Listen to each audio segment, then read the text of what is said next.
White to move. Black is up the exchange and a pawn, with two connected passed pawns on the queenside.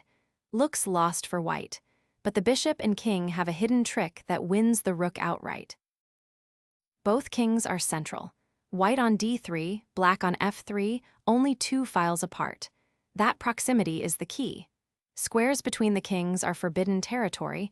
Any king move into that zone is illegal. The bishop wants to go to d5. From d5, it pins the rook on e4 against the king on f3 along the diagonal. The rook cannot move, and that is just the setup for what comes next. Pin plus king opposition. The bishop pins the rook. The black king will try to defend it, but the only defending square is next to the white king, and the recapture will be illegal. bd5. The pin. The rook on e4 cannot move. Moving it would expose the king to check from the bishop.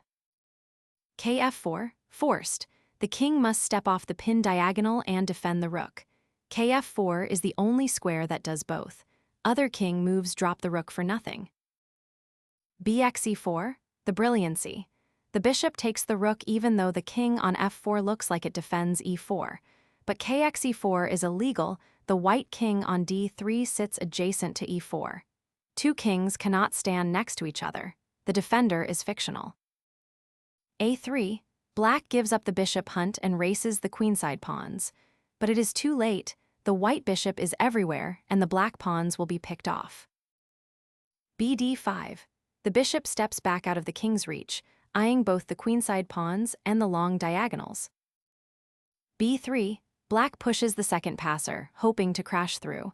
The connected pawns look threatening, but the bishop sees both.